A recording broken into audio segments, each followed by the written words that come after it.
Hello guys, welcome back to K N P analysis. तो आज बात करने वाले हैं इस वीडियो में आपकी प्रैक्टिकल लाइफ, जो आपकी यूपीएससी सीएससी जर्नी के दौरान है, आप कोई भी स्टेट पीएससी कर रहे हैं उसकी जर्नी के दौरान है। और इसमें मेंस पर्सपेक्टिव थोड़ा डिसिप्लिन, थोड़ा कंसिस्टेंसी, थोड़ा डेली नेचर या आपका बिहेवियर क्या रहता है इस दौरान, इन सब पे बात करेंगे। वीडियो थोड़ी लंबी हो सकती है, अगर लास्ट तक देखोगे तो आपको कुछ अच्छा मिलेगा, कुछ बेहतर मिलेगा, कुछ सच्चाइयाँ मिलेंगी जिनसे आप पहले से वाकिफ होगे, लेकिन आज वो सच्चाई शायद आपके सामने एक लाइन में बन के आएगी कि हाँ भाई, ये भी मेरी सच्चाई है। और अगर आप उस सच्चाई से अच्छे से उसे समझ के उसका सॉल्यूशन निकाल लेते हैं तो शायद ये वीडियो आपके लिए बेहतर होने वाला है। सबसे पहली बात करते हैं, नवंबर चल रहा है, 3 नवंबर 2024 को ये मैं एक वीडियो बना रहा हूँ। मैं अगर आपसे एक क्वेश्चन पूछूं कि आपने आंसर राइटिंग करी है क्या, तो आप में से बहुत सारे लोग बोलेंगे हाँ हाँ हाँ हाँ हाँ मैंने आंसर राइटिंग करी है। लेकिन मैं पूछूं कि आपने डेली आंसर राइटिंग करी है क्या, तो आप में से बहुत सारे लोग बोलेंगे ना ना ना ना मैंने डेली आंसर राइटिंग नहीं करी। फिर मैं आपसे पूछूं कि आपने आंसर राइटिंग क्यों नहीं करी, तो बहुत सारे लोगों के पास रीजन होगा, और जितने भी एस्पिरेंट आंसर राइटिंग नहीं करते उनके पास ऑलमोस्ट एक ही रीजन होता है। बताइएगा ये भी रीजन आपका है कि नहीं, कि हमारा कंटेंट रिवाइज नहीं हुआ। हम कंटेंट रिवाइज कर रहे हैं, हम अपने नोट्स बना रहे हैं, यही सबके पास रीजन होता है। पहले बात कर लेते हैं उनके जिनके 2 3 1 4 अटेम्प्ट हो चुके हैं, 1 2 3 4 अटेम्प्ट हो चुके हैं, मतलब एक अटेम्प्ट उन्होंने दे लिया है। भाई अगर आपने एक या एक से ज़्यादा अटेम्प्ट दिए हैं तो कंटेंट आपने प्रीलिम्स के दौरान पढ़ा होगा, ठीक है। यानी कि अब आपको कंटेंट रिवीजन के साथ साथ आंसर राइटिंग करने की जरूरत थी, जो आपने कंटेंट रिवीजन के नाम पे आंसर राइटिंग नहीं की। एक और चीज़, बहुत सारे मेंस के सब्जेक्ट अलग होते हैं, जैसे सिक्योरिटी हो गया, सोशल इश्यूज हो गया, इंटरनेशनल रिलेशन हो गया, डिजास्टर हो गया, ये कुछ अपने सब्जेक्ट्स अलग होते हैं। एथिक्स हो गया, एसए हो गया, मेंस पर्सपेक्टिव वाले। अब मैं पूछूं कि तुमने ये वाले सब्जेक्ट्स पढ़े क्या, बहुत सारे एस्पिरेंट्स का जवाब होगा नहीं नहीं नहीं, अभी तो हम पॉलिटी पढ़ रहे हैं। और बहुत सारे लोग तो पॉलिटी ही पढ़ रहे होंगे, मैं सच बता रहा हूँ, आप देख लेना ये वीडियो, बताना आधे से ज़्यादा लोग पॉलिटी पढ़ रहे होंगे अभी भी, आज की डेट में भी, नवंबर में भी।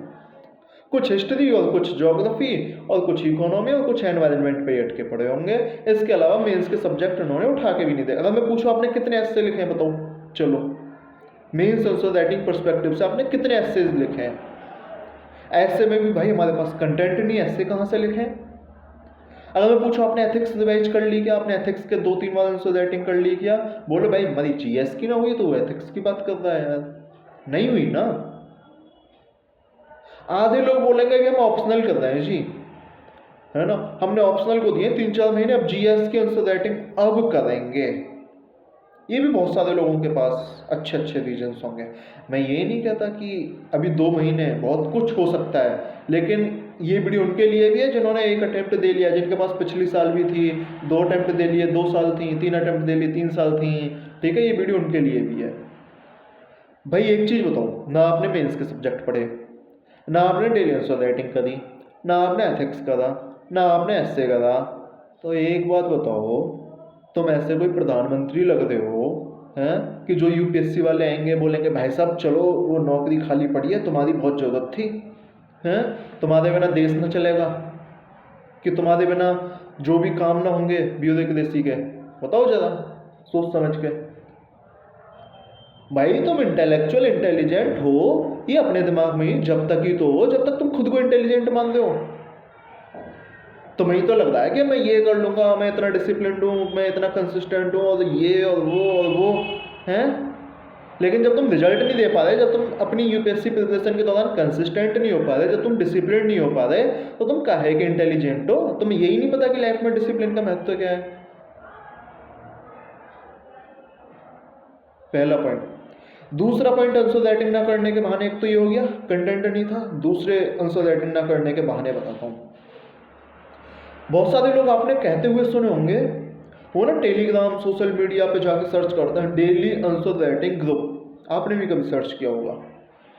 और फिर वहाँ जाके वो डेली आंसर राइटिंग को और बोलते हैं भैया भैया हमें ना डेली आंसर राइटिंग के क्वेश्चंस दे दो, हम आंसर्स लिखेंगे।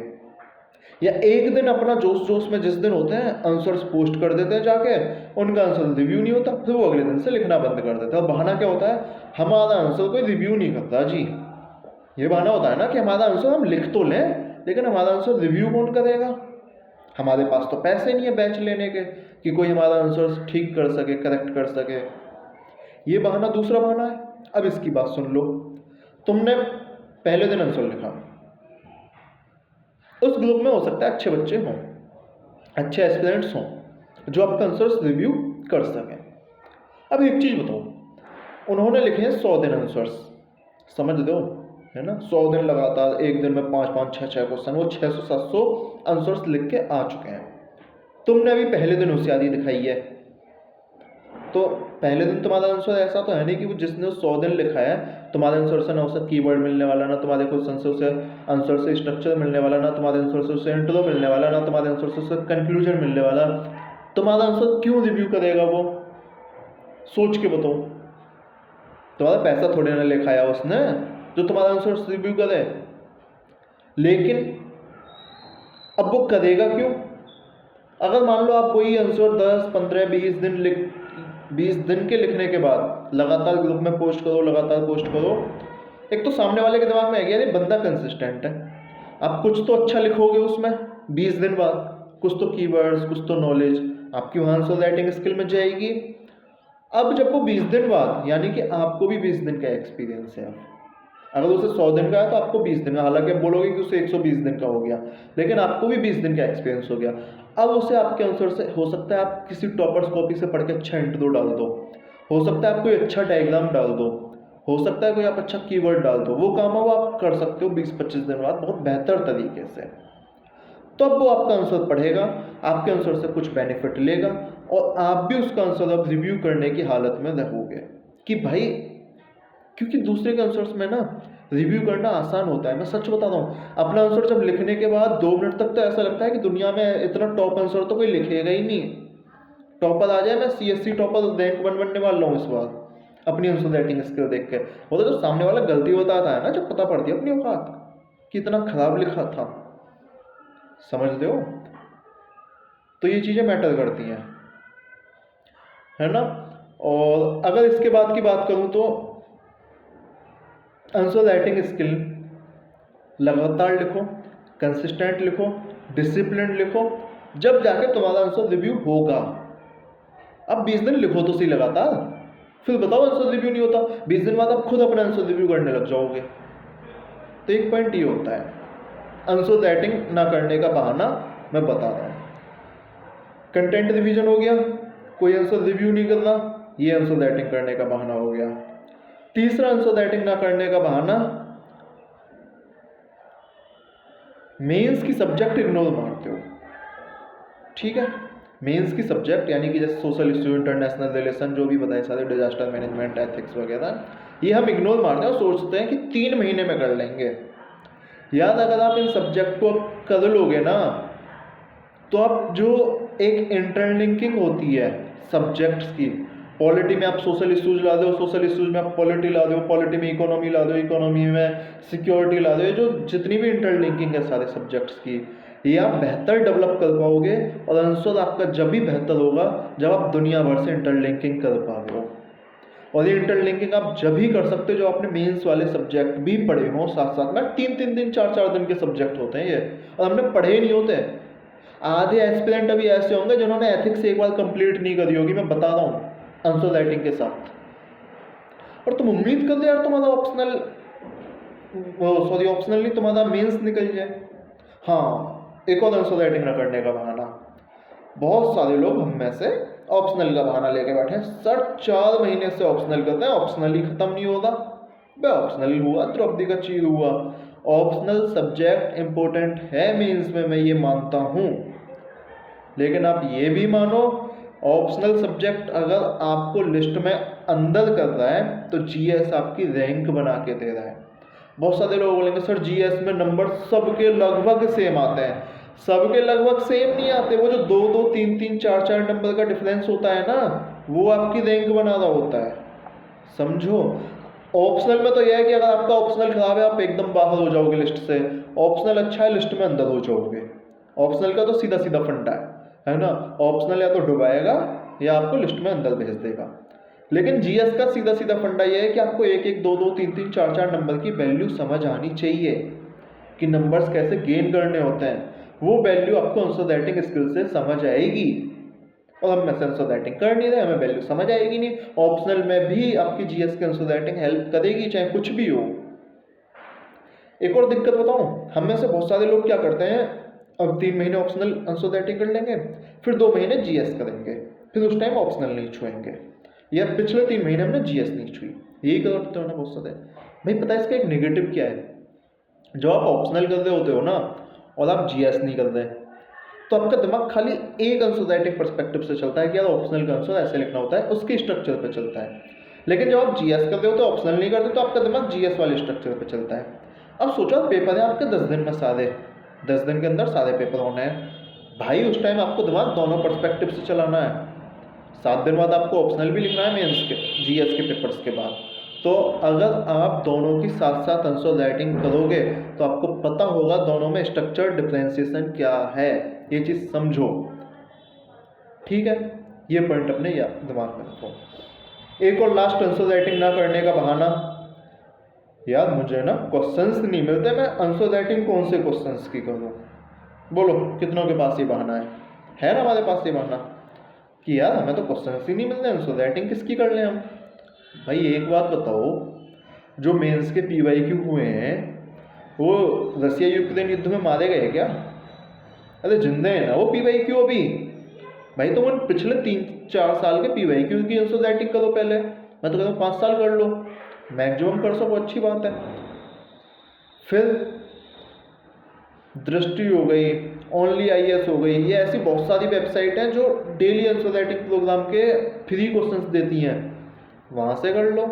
और अगर आप टेलीग्राम पे हो तो कोई भी बुक मिल जाएगी आपको क्वेश्चंस स्पेसिफिक, किसी भी ग्रुप से आपको क्वेश्चंस मिल जाएंगे जीएस के, कहीं से भी क्वेश्चंस मिल जाते हैं टेलीग्राम पे, तो अब वो करो।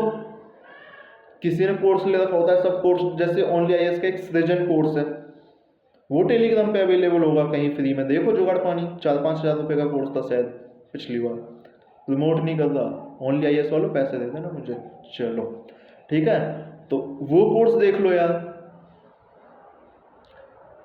मतलब ऐसे बहुत सारे कोर्सेस होते हैं। आप टेलीग्राम पे थोड़ा सा, अगर आपने टेलीग्राम पे लड़कियों को 10 मैसेज हाय हाय हाय के कर दिए हैं तो एक बार भैया कम से कम ये भी तो सर्च कर लो कि मेंस के कहीं क्वेश्चंस अवेलेबल हैं किसी ग्रुप वगैरह में कि नहीं है, यही सर्च कर लो एक बार। लेकिन नहीं, हमें वो करने नहीं। चलो भाई वो सब मिल जाते हैं टेलीग्राम पे, तो ये बहाना भी कैंसिल करो। दूसरा मेन पॉइंट पे आते हैं, यार पता सबको है पढ़ना है, पता सबको है डेली पढ़ना है, पता सबको है डेली 8 से 10 घंटे पढ़ना है, और पता सबको है कि अब मेंस स्पेसिफिक पढ़ना है, जनवरी से प्रीलिम्स स्पेसिफिक पढ़ना है। लेकिन अब मैं अब की बात करूं, सबको पता था डेली पढ़ना है, सबको पता था 8 से 10 घंटे पढ़ना है, सबको पता था कि पढ़ना तो है ही है। कितने लोग डेली 8 से 10 घंटे पढ़ रहे हो? डेली मतलब डेली,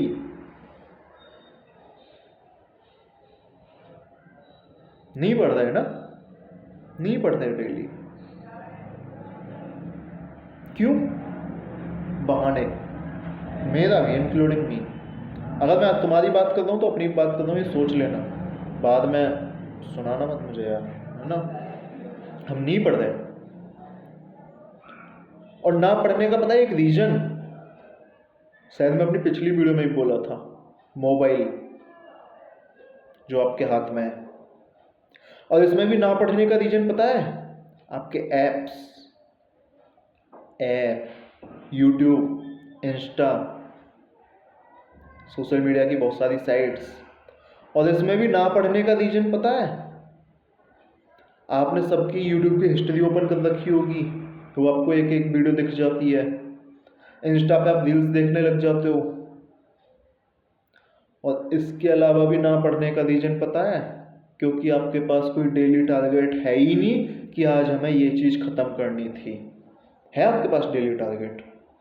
जैसा मैंने पहले अभी वीडियो में शुरू में बोला था कि नवंबर दिसंबर का टारगेट पूछूं क्या है आपके पास। अगर मैं पूछूं इस हफ्ते का डेली टारगेट है क्या आपके पास, तो आधे गायब है अभी, आधे वीडियो स्किप मार के चले गए होंगे इसी वजह से। भाई ये तो यार एक वो चलती है ना मीम, वो ये तो पोल खोल रहा है, ठीक है। तो आधे वीडियो इसलिए स्किप मार गए होंगे क्योंकि उन्हें पता है कि ये सच्चाई है, लेकिन वो उसे एक्सेप्ट नहीं करना चाहते। अभी वो एक पॉइंट कहीं पर ढूंढ रहे होंगे, अरे नहीं 8 से 10 घंटे नहीं भाई, मैं तो जॉब करता हूँ, मैं तो 3 घंटे पढ़ लेता हूँ। चलो जॉब वाला छोड़ो, है ना, बाकी कुछ ऐसे बहाने लेंगे, यार मैं तो ना खेत में काम करूँ भाई और 4 घंटे पढ़ लूँ दिन में, हफ्ते में।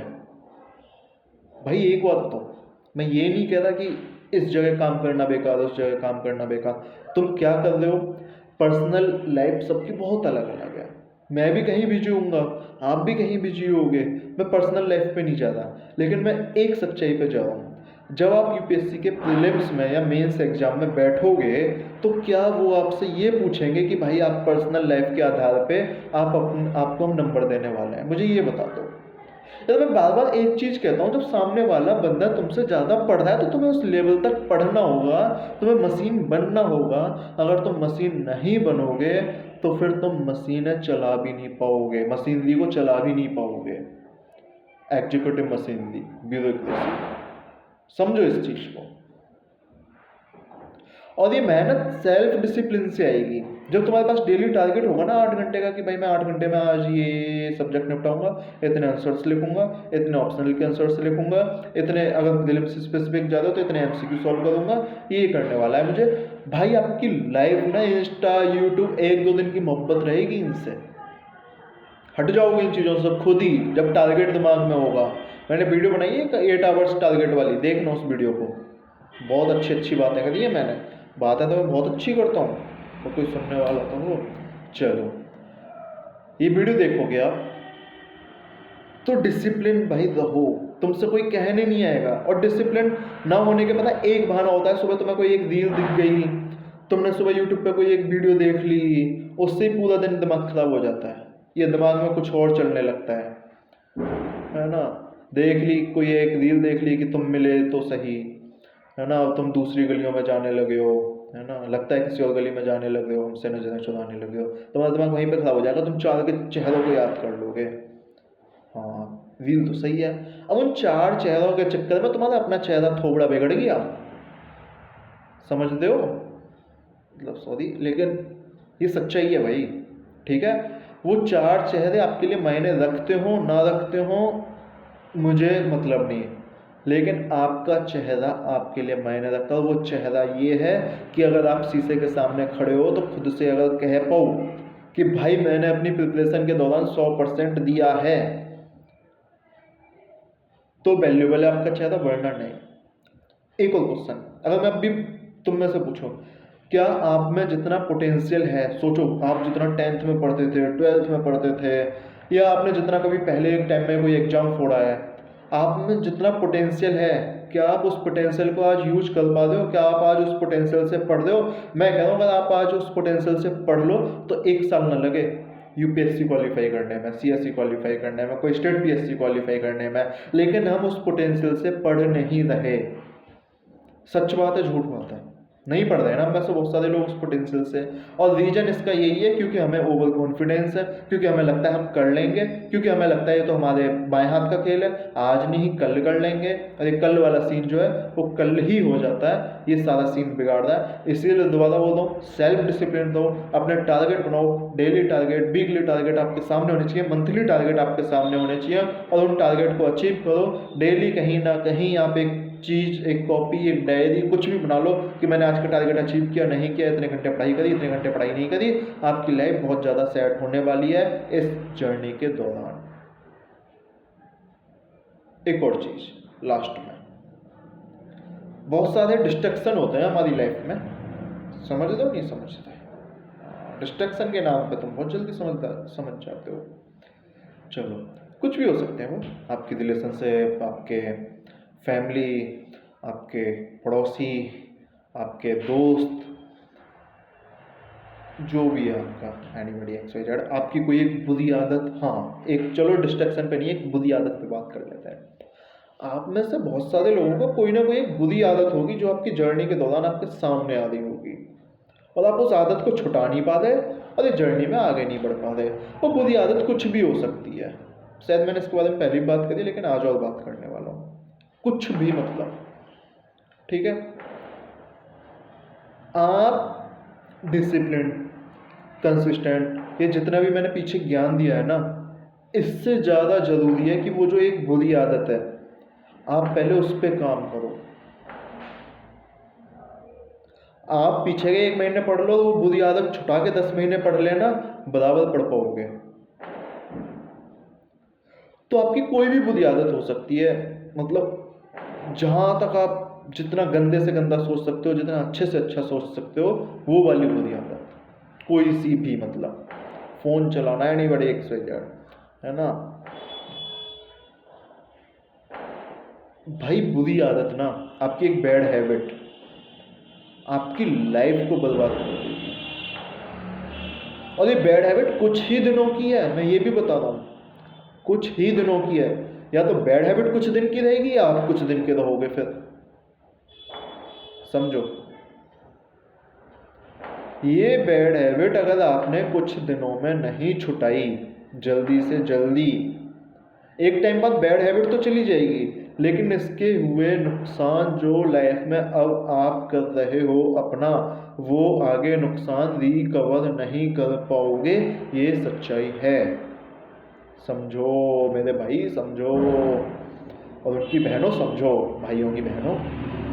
चलो मैं बता रहा हूँ आपको ये चीज़ें।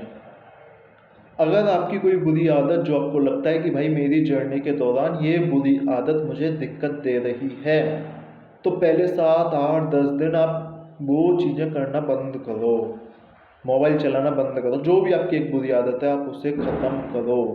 मैं बता रहा हूँ, आप 1 महीना नहीं पढ़ना, मत पढ़ो, साफ साफ बोल रहा हूँ, हो जाएगा यूपीएससी सब। लेकिन अगर आपने 1 महीने में वो अपनी बुरी आदत छुटा ली ना, अगर आप जैसे मान लो कमरे में आप मोबाइल चलाते रहते हो, यार मैं कमरे में बैठा हूँ अपने स्टडी रूम में मोबाइल चलाता रहता हूँ, भाई अब जाके बाहर घूमो, मजदूरी करो, खेतों पे काम करो, मतलब मजदूरी तो नहीं सॉरी, लेकिन खेतों में घूमो, गाँव में घूमो, सड़कों पर घूमो, है ना, कहीं घूमो, कोई जॉब पकड़ लो 1 महीने, कोई दिक्कत नहीं है। लेकिन आप अपनी एक बुरी आदत छुटाओ। वो 1 महीने बाद अगर आपने बुरी आदत छुटा ली, तो आप 10 गुना क्या 100 गुना बेहतर पढ़ पाओगे, 100 गुना बेहतर एक अच्छे माइंड से पढ़ पाओगे, 100 गुना बेहतर आप अट्रैक्टिव दिखोगे, 100 गुना बेहतर आप जो किताबें हैं ना उनमें अपना मन लगा पाओगे, केवल एक बुरी आदत छूटने की वजह से। तो बुरी आदत छुटानी बहुत ज़रूरी है, अगर आप में कोई बैड हैबिट है तो। ख़त्म करें आज का वीडियो। बहुत सारी शायद बातें आपको सच लगी, और जो फ्रेशर्स हैं भाई वो भी सुनते जाओ। जो फ्रेशर्स हैं उनके लिए एक बात है, आप आंसर राइटिंग शुरू करो, आप खुद से करो, खुद पे मेहनत करो, टॉपर्स कॉपी पढ़ो, ठीक है, वो सब करो, आपका आंसर कहीं ना कहीं रिव्यू हो जाएगा। कहीं ना रिव्यू हो तो सबके लिए एक ऑप्शन है, अगर आप कुछ लिख रहे हो तो लगातार 10-15 दिन लिखो, आके मेरे टेलीग्राम चैनल पे बस आपने आंसर पोस्ट करना है पीडीएफ फॉर्मेट में, ठीक है। आप आंसर्स पोस्ट कर दो, रिव्यू हो जाएगा, लेकिन शर्त एक ही होगी, अगर आपने 10-15 दिन लगातार लिखा तो। ऐसा नहीं पहले दिन अगर मेरा आंसर रिव्यू कर दियो दे, ठीक है, वो वाली बात ना होगी, है ना। आप लगातार 10-15 दिन आपको आंसर लिखना पड़ेगा, आपका आंसर रिव्यू होगा। शायद वीडियो में बहुत सारी कुछ सच्चाइयाँ, कुछ अच्छाइयाँ, कुछ बचकानियाँ बातें आपको पता पड़ी होंगी।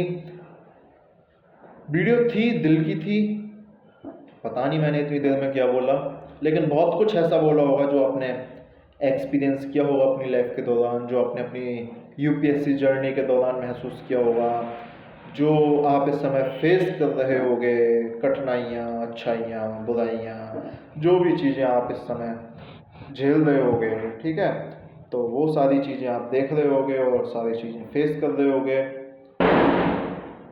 वीडियो अच्छी लगे तो लाइक कर देना, चैनल को सब्सक्राइब कर देना, वीडियो को शेयर कर देना, अगर आपके दोस्तों की भी यही हालत है तो। बाकी इस वीडियो में खास यही कहना था, अगर आपके पास भी कोई अच्छा टॉपिक है वीडियो बनाने के लिए तो वो आप कमेंट कर देना। हम मिलेंगे फिर नेक्स्ट वीडियो में। कब मिलेंगे ये तो ना मुझे पता है ना आपको पता है, लेकिन मिलेंगे ज़रूर नेक्स्ट वीडियो में अच्छी वीडियो के साथ, अच्छे कंटेंट के साथ। धन्यवाद।